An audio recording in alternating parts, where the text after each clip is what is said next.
Elizabeth Gillies just proves that Catwoman has claws in the new animated feature Catwoman Hunt. Elizabeth, how are you today? I'm good. How are you?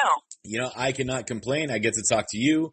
We get to talk about the DC animated universe and its continuation. Catwoman being very cheeky in this one. This had to have been a very fun role to play. Oh, it was so much fun. I mean, I'm a huge Catwoman fan, and it was a thrill for me to get to play her and to explore her in this brand new version and in her own feature. I mean, this is her first animated feature, so it's very exciting. You know, she's also Batman's first real big baddie that stuck out.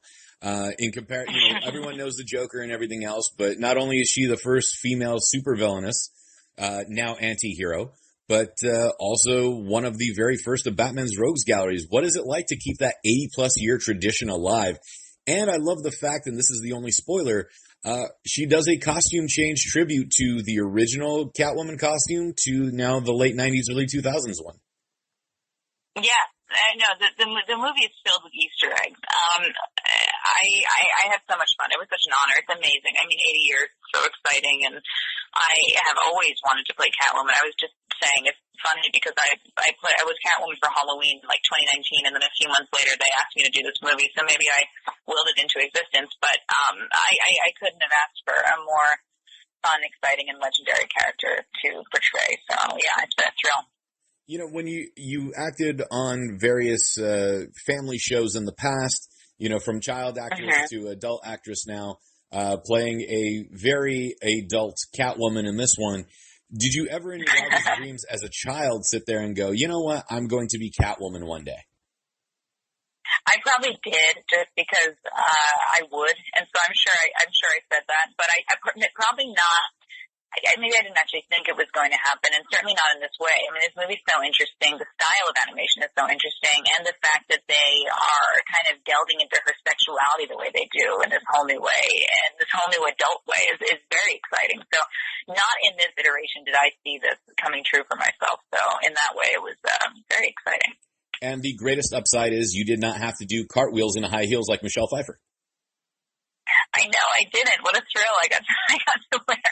Well, the great irony, of course, is that, like, I'm wearing the craziest clothes at work, and then I get to come home and do this, and she's doing all these wild stunts in the crazy clothes. But yes, it is a nice thing that I got to escape those stunts, probably. You got to protect your ankles. That's the most important thing. You're physically healthy because of it. Exactly. That's true. You're right. The animation style has a very Japanese feel to it, a very anime style, yet still quite Western. When you get to sit there and watch the animated version of what you voiced so long ago in comparison to now being released in early January 2022, did you see any physical attributes of yourself that's played in there, mannerisms, things of that sort? Because, you know, they got the camera on you in the booth, and they're like, oh, she does this little head twist, or she talks with her hands in a certain manner that we have to incorporate into the animation. Like, do you ever notice any of that stuff pop up?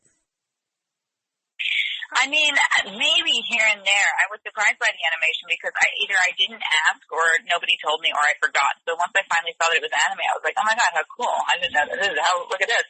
So that was fun for me to finally see. I mean, she has big eyes. I have big eyes, and I don't think they did that for me, but that is something that we have in common. Yeah. Well, it looks like you're having a lot of fun with this. The dialogue is quite humorous, and it is very cheeky in its delivery. You know, it's almost like, let's throw in the cat puns. It's like that Fancy Feast commercial where the cat is just all over everything, and you're definitely chewing on the words and your delivery. So it adds so much more to the performance than just a straight cold read. How we've heard some animated features end up looking. I'm sorry, what was your last question? Oh, no, that was just a compliment. Oh, thank you so much. Okay, yeah. You know, it's like, it's very tongue-in-cheek, and she definitely has fun with puns, you know what I mean, in the script. She doesn't shy away from them, but I think I leaned so far into them that it ended up working, I hope, and she's such a fun character that I really think she has such confidence and a supreme sense of self that she can get away with saying and doing anything, which obviously we see in the film. So thank you very much. I appreciate that. And, the score, well, you're welcome first and foremost, but that score is absolutely gorgeous. It has this, 1950s noirish feel to it that just adds so much more into everyone's delivery. I totally agree. I was thrilled when I heard the score. I'm such a fan of that, like you said, that 1950s noir feel and all that jazz. I was just so thrilled that they ended up going with that. I think it added so much to the film, and it really completed this unique kind of take on this movie. It just made it really feel so different and so cool. That was the animation. So, yeah, I was so loving that score when I heard it for the first time. All right, well, then let's talk sequel, since Greg Weisman did a great job in writing this script.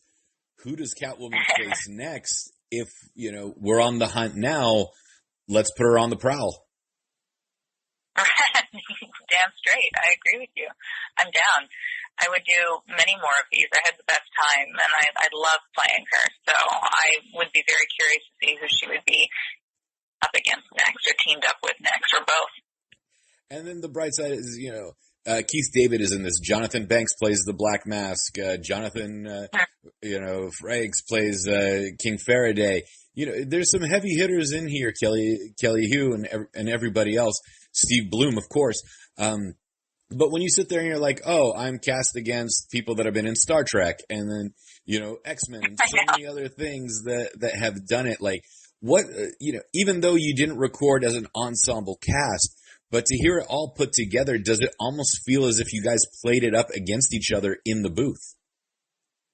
It does, for me. I was surprised to hear that we all really had chemistry. I mean, it's impossible to think that it's going to work, but when you get the pros that we had in this movie, I mean, this roster of talent is so exceptional that it doesn't surprise me that it all worked out. I know they're probably like, who is this girl from Dynasty and Nickelodeon that they got to play Catwoman? But I think it worked out, and I heard all the chemistry when I watched it all together, and especially with Stephanie, who I still haven't met, Batwoman. It was so fun for me to watch those scenes together, because obviously they're more intimate and we have so much banter and back and forth. So I was thrilled that it all worked out. Since Stephanie is from Argentina and she's multilingual, when you get to hear Catwoman not only in English but a different language dub, what is your first instinct in, like, say you hear it either in Japanese or in French or whatever other language it's going to be dubbed in, and think, would I sound like that if I spoke that language instead? I have to say, like, even with Dynasty or with Victorious, these other shows I've done, because we're on Netflix, I can hear it in any language if I change the language, and I sometimes think it's so perfect, and other times I do have to try it out myself. I'm like, okay, I can't speak this, but let me repeat back what I said. Maybe that is what I sound like in Japanese. I don't really know. So it's interesting that you asked that, because that is my first, I look for vocal tone, right? Like, do they have the tone right? I guess that's the most important thing, or the cadence of speech. I know, it's so fun to think about. I love it. Elizabeth, unfortunately, we are out of time, and I have to let you go, but Catwoman Hunt comes out early January 2022. Where can we find you on social media before we end this conversation? On Instagram, @LizGills, and on Twitter, @LizGillies. Perfect. Thank you so much, Elizabeth. It's been a pleasure. Thank you so much. You too.